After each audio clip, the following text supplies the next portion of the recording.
activité. Bon, alors, retenir sa respiration, c'est une chose. Vous n'imaginez pas à quel point c'est physique et qu'il faut un sacré entraînement. Du souffle. Du souffle. Entre autres. Voilà. Ouais, c'est ce que vous avez fait. On a testé l'apnée dans un lieu particulier, quelqu'un de particulier. Alors déjà, retenir sa respiration sous l'eau le plus longtemps possible, ça peut faire peur, je l'admets. Mais si vous êtes bien accompagné et conseillé, vous découvrez des capacités que vous ne soupçonniez même pas. Vous oubliez vos repères terrestres, le temps et la distance.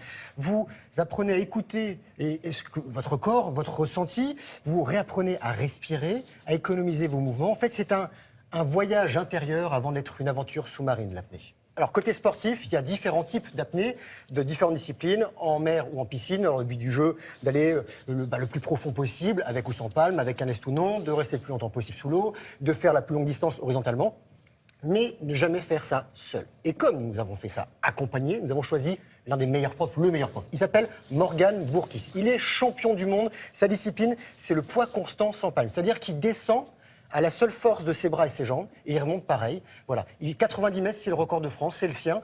Et il a trouvé pour moi un endroit génial, une fosse. C'est-à-dire que c'est une piscine avec un fond, 20 mètres de fond. Il y en a une vingtaine en France. Et la nôtre était à Conflans-Sainte-Honorine, c'est une des plus belles, dans les Yvelines. Pour une fois qu'on touche le fond et que ça a du bon, un reportage sans fausse note. Oh.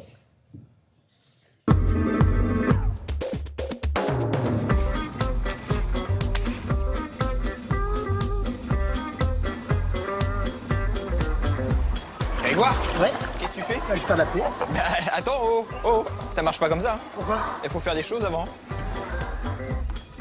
On commence par quoi? On va commencer, on va s'étirer un peu, histoire de se dérouiller, de s'ouvrir au niveau de l'articulation, au niveau de la cage thoracique. Moi, je fais de l'apnée pour ressentir le bien-être qu'il y a sous l'eau. C'est-à-dire, on a un bouleversement sensoriel immense à cause de l'immersion dans un milieu hyperbare et le fait de retenir sa respiration. Et je fais de l'apnée pour éprouver ces sensations. Je vais te montrer comment est-ce qu'on utilise bien sa cage thoracique, son abdomen aussi qui est très important, comment on pose sa ventilation et comment on se prépare pour une apnée, tout simplement. Ma spécialité, c'est le poids constant sans palme, c'est-à-dire descendre à la brasse et remonter avec ce même mode de propulsion à une profondeur déterminée à l'avance. Aujourd'hui, je peux descendre à 90 mètres en poids constant sans palme. Et lorsque je chausse une palme, une monopalme notamment, je peux descendre à 109 mètres.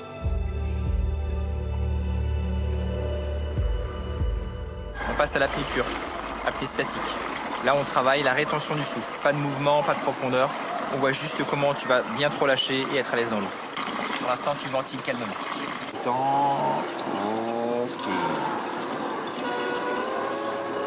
Alors, chaque personne peut tenir environ 3 minutes, parfois plus, mais ne le sait pas. Tu peux commencer à expirer, à t'appuyer sur moi pour ressortir. Wouhou, super. On expérimente la flottabilité. Donc là, on va voir si on arrive à toucher le fond en expirant son air. Et peut-être qu'on verra si toi, tu as besoin d'un lestage pour la suite. Donc bon, on va dans le grand bain. On va là. On va y aller. Alors une fosse, comme ici à Conflans-Sainte-Honorine, qui descend jusqu'à 20 mètres, c'est un excellent outil pédagogique pour ceux qui pratiquent l'apnée, surtout en piscine, c'est-à-dire à base d'apnée statique, de temps, ou d'apnée dynamique, de profondeur, et qui ne vont jamais en mer. C'est un moyen, du coup, d'expérimenter un petit peu la profondeur. D'abord, tu respires, tu enlèves ton masque, puis après, tu regarderas ta montre plus tard. Et tu regardes tout de suite. Il y a combien? Alors on se sent bien quand on est dans les grandes profondeurs à partir du moment où on a l'habitude d'y aller aussi. Lorsque je suis au fond de l'eau, effectivement, j'essaie de ne penser à rien pour être en harmonie vraiment avec l'eau, mais aussi être à l'écoute de ce qui se passe, de ce que l'on ressent. Pour descendre, on a un effort physique très important puisque on doit vaincre notamment au départ la flottabilité. Et puis après, on a cette sensation de descendre, d'être aspiré. Donc c'est un moment où on est quasiment au repos. Et par contre, il faut remonter. Et on a ce phénomène d'aspiration qui est toujours présent. Donc on a vraiment un effort physique qui est très important sur la remontée pour revenir de la profondeur où on a été. Extra. J'ai touché le fond. Dans le bon sens du terme. On s'est fait les 20 mètres avec les barreaux. Ouais. Maintenant, on laisse tomber. On y va vraiment avec les palmes, sans aucune aide. Comme un apnéiste, comme un vrai. Comme un vrai. Quand tu veux. De retenir sa respiration, c'est avoir une parenthèse aussi avec soi-même, tout simplement.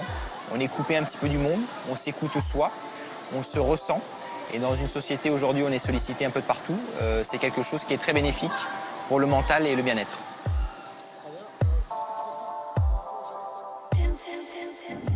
C'est impressionnant. D'abord, bravo pour les 3 minutes et C'est 7 une première, mais il m'a mis à l'aise. Voilà, je voudrais C'est pour ça saluer. qu'on arrive à... Parce que avec le danger, c'est de s'affoler, quoi. Non, C'est- il faut pas se surpasser non plus. Je voudrais saluer Patricia Etouati et Philippe Gruot qui étaient sous l'eau avec moi pour les belles images. Morgane organise régulièrement des stages. Il faut aller faire ses stages avec lui parce que c'est vraiment magique. Comme il dit, c'est une parenthèse dans cette vie un peu agitée. Et il sera sur le Salon de la plongée qui aura lieu du 6 au 9 janvier au Parc des Expositions à Paris.